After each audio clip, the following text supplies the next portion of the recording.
2024 के विधानसभा चुनाव में जनता का मैंडेट महायुति को मिला। बम्पर जीत हुई, लेकिन अब सवाल महाराष्ट्र के लोगों को ही नहीं, देश भर के लोगों को है कि अगला मुख्यमंत्री कौन होगा। हम समझेंगे। हमारे साथ शीतल म्हात्रे जी हैं, उनसे हम बात करेंगे।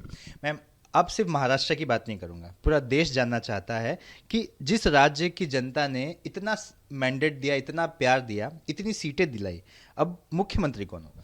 मुख्यमंत्री महायुति का होगा। मुख्यमंत्री आइदर शिवसेना का होगा, जाहिर सी भाजपा बात है, होगा या एनसीपी का जाहिर होगा। सी बात है, महायुति को मैंडेट मिला तो उन्हीं का होगा। बट तीन दल हैं, तीनों अपने अपने नाम ले जा रहे हैं। जैसे आप भी भावुक हैं अपने लोगों को लेकर, तो क्या लगता है कि किसका चेहरा महाराष्ट्र के लोग मुख्यमंत्री की गद्दी पर देखेंगे। देखिए, फैसला है वो हमारे जो मुख्य नेता है शिंदे साहब, फडणवीस जी और अजित पवार जी, ये मिलके लेंगे और दिल्ली के भी जो शीर्षस्थ नेता हैं उनके साथ भी बात करेंगे। लेकिन एज अ कार्यकर्ता मेरी ये बिल्कुल इच्छा है कि हमारे शिंदे साहब वापस मुख्यमंत्री हो, क्योंकि 2.5 साल में उन्होंने पक्ष को भी मजबूत बनाया है, प्रशासन पे उनकी अच्छी पकड़ है, लोगों पर बहुत पॉपुलर हुए। उन्होंने जिस तरीके से बहुत लाडली बहना और बहुत सारी जो योजना है बहुत अच्छी तरह से निभाई है, उसकी वजह से आज महाराष्ट्र में 6% से ज़्यादा महिलाओं के वोट बढ़ गए हैं। तो मुझे लगता है कि ये करने में कैप्टनशिप शिंदे साहब की थी, उनके अंडर ये सब काम हुआ। तो अगर कैप्टन के अंडर ये इतना अच्छा हमने काम किया है तो कैप्टन को तो वापस कैप्टनशिप मिलनी चाहिए, यही हमारी इच्छा है। जाहिर सी बात है, आपकी इच्छा है, लेकिन ऐसा ही दावा बीजेपी की तरफ से भी किया जा रहा है कि देवेंद्र फडणवीस ने आरएसएस के साथ बातचीत करके ग्राउंड लेवल पे काम किया और मजबूती दिलाई। विदर्भ जैसे इलाकों में जहां पर सीटें जीतना बड़ी मुश्किल थी, वहां पर अच्छी पकड़ दिखाई। तो क्या, अगर देखा जाए तो क्या देवेंद्र फडणवीस के नाम पर अगर मुहर लगती है, जैसा कि अजित पवार ने कहा कि उनकी पार्टी को कोई ऐतराज़ नहीं है, आपकी पार्टी क्या कहती है। नहीं, बिल्कुल। देखिए, उनके पार्टी के लोगों को लगना कि फडणवीस जी को वापस मुख्यमंत्री बनाए, तो मुझे लगता है उसमें कोई बुरी बात तो है नहीं। और हम वही कह रहे हैं कि एकनाथ शिंदे साहब जो निर्णय लेंगे वो निर्णय हमको ज़रूर सर आँखों पे होगा, और तीनों मिलके जो निर्णय लेंगे वो महाराष्ट्र के हित का ही होगा, और हम उसके लिए बिल्कुल काम करेंगे, कोई बात नहीं। पिछली सरकार में कई सारे प्रयोग किए गए, मुख्यमंत्री एकनाथ शिंदे बने, जो किसी ने सोचा नहीं था, सरप्राइज मिला राज्य को। क्या इसी तरह का सरप्राइज इस कैबिनेट में भी मिलने की संभावना है कि नए चेहरे अब नेता के तौर पर दिखाई देंगे कि अरे ये विधायक को तो किसी ने सोचा नहीं था कि वो कैबिनेट में जाएगा। तो क्या इस तरह की चीज़ें देखने मिल सकती हैं। देखिए, विधायकों को मंत्री बनाना है या नहीं बनाना है, ये हमारे पार्टी में सभी अधिकार हमने शिंदे साहब को ऑलरेडी दे चुके हैं। तो शिंदे साहब के पास सभी जो पहले विधायक थे, जो मंत्री थे, उनके रिपोर्ट कार्ड उनके पास ज़रूर है, और वही बताएंगे कि किसको रखना है, किसको बढ़ाना है और किसको नए लोगों को लेना है। ये सब चीज़ है वो माननीय मुख्यमंत्री एकनाथ शिंदे साहब हमारे पार्टी में तय करेंगे। ये तो आपने नियम बताया, लेकिन क्या लगता है कि क्या नए चेहरे को मौका मिल सकता है, संभावना क्या व्यक्त है। देखिए, अगर बहुत सारे जो मंत्री हैं वो अगर हार चुके हैं या वो नहीं आए हैं वापस चुन के, तो मुझे लगता है उनकी जगह पे नए चेहरों को बिल्कुल मिल सकते हैं। माननीय मुख्यमंत्री इसके ऊपर बिल्कुल निर्णय लेंगे, क्योंकि उन्होंने हमेशा युवाओं को और नए चेहरों को प्रमोट किया है। तो मुझे लगता है कि ये हो सकता है, लेकिन उसका निर्णय भी शिंदे साहब खुद लेंगे। देखिए, आपने जवाब भी दे दिया कि हो सकता है, क्योंकि ये सवाल मेरा इसी वजह से था कि महायुति में हमेशा प्रयोग देखा गया है।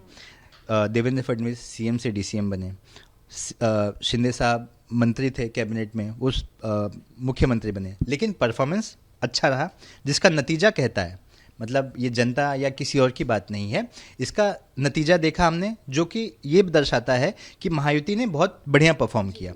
क्या इसी तरह का परफॉर्म आगे भी हो तो ऐसे प्रयोग किए जा सकते हैं।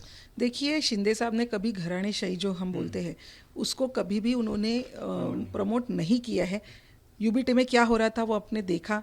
शिंदे साहब ने खुद के बेटे को, जो तीसरी बार चुन के आया, खासदार हुआ, उसको भी उन्होंने मंत्री नहीं बनाया। उन्होंने हमेशा सर्वसामान्य जो शिवसैनिक है उसको उन्होंने आगे लाने की कोशिश की, क्योंकि वो भी बहुत सर्वसामान्य घर से आए हैं और एक गट प्रमुख से वो आज मंत्री बने। तो मुझे लगता है उन्होंने हमेशा शिवसैनिकों को आगे बढ़ाया है। उनको उनके जो भी गुण थे वो उनको पता है, उनके पास पता है कि कौन क्या काम कर सकता है, और मुझे लगता है कि वो हमेशा हमारे पीछे खड़े रह के, शिवसैनिकों को पीछे खड़े रह के वो हमेशा उनको आगे बढ़ाते हैं। तो ज़रूर वो जो निर्णय लेंगे वो हमारे पार्टी के हित में ही लेंगे। आप, अगर आपसे मैं जानना चाहूँ तीनों शीर्ष नेताओं के बाद अजीत पवार, एकनाथ शिंदे, देवेंद्र फडणवीस, किसको कितना नंबर देना पसंद करेंगे? अजीत पवार की अगर बात करूँ तो मुझे लगता है सभी एक नंबर है, मतलब 10 में से 10।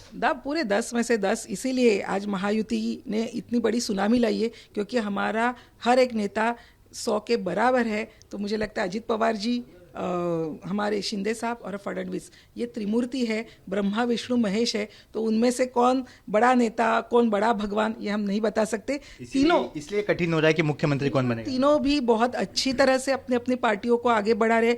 बहुत क्या बोलते, बहुत कश्मोकश की वजह से, बहुत प्रॉब्लम के बाद वो ये लेवल पे आए हैं। अजित पवार जी रहने दो, शिंदे साहब या फडणवीस जी, बहुत उन्होंने बहुत 2.5 साल में बहुत सुना है लोगों से।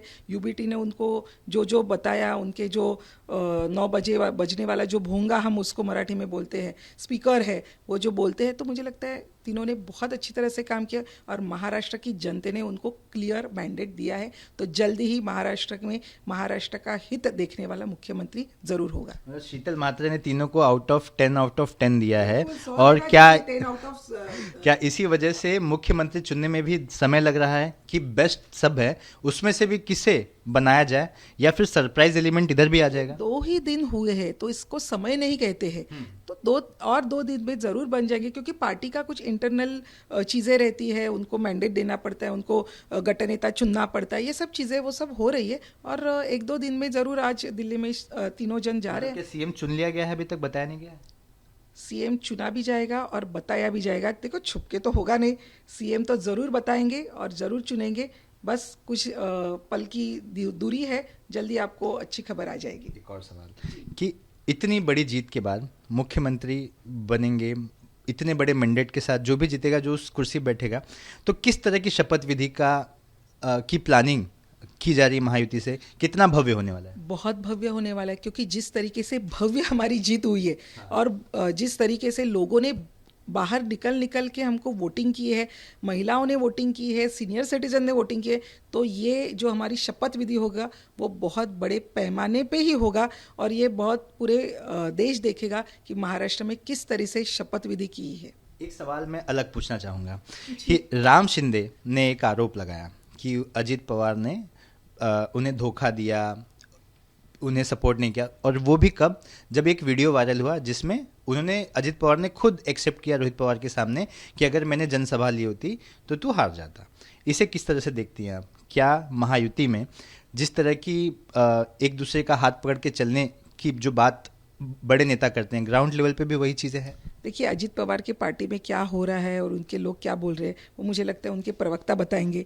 उनके पार्टी के बारे में मुझे बात करना मुझे लगता है सही नहीं होगा। उनके वरिष्ठ नेता से आप बात कीजिए, वो ज़रूर आपको बताएंगे ये क्यों हुआ। मुझे उम्मीद थी कि आप यही जवाब देंगे। इसी वजह से मेरे पास दूसरा सवाल भी है कि महेंद्र थुरवे, जो कि आप ही की पार्टी के हैं, उन्होंने भी कहा कि जिस तरह से उम्मीद होनी चाहिए थी ज़मीनी स्तर पर वो मदद करेंगे। हालांकि महेंद्र थुरवे जीत चुके हैं, लेकिन फिर भी उन्होंने ये एक आरोप लगाया। इसे किस तरह से? देखिए, महेंद्र थोरवे जी हमारे पार्टी के बहुत बड़े दूसरी या तीसरी बार चुन के आए हुए हमारे आमदार हैं। तो मुझे लगता है सीएम साहब उसके ऊपर ज़रूर जो भी उनके प्रॉब्लम्स है वो सुन के लेंगे, और उसके ऊपर जो भी जवाब है उनको ज़रूर मिलेगा। कौन सी तारीख का इंतजार करें मुख्यमंत्री के लिए? नहीं, मुख्यमंत्री कभी होगा ऐसे आप पूछ रहे हैं? हाँ, मतलब कौन सी तारीख को पता चले? बहुत जल्दी होगा। इसे तारीख मुझे लगता है बताने की ज़रूरत नहीं है, 2-3 दिन में आपको ज़रूर समझेगा। धन्यवाद। तो आपने देखा कि इस बार महायुति बहुत सारे सरप्राइज लेकर बैठी हुई है, जैसे कि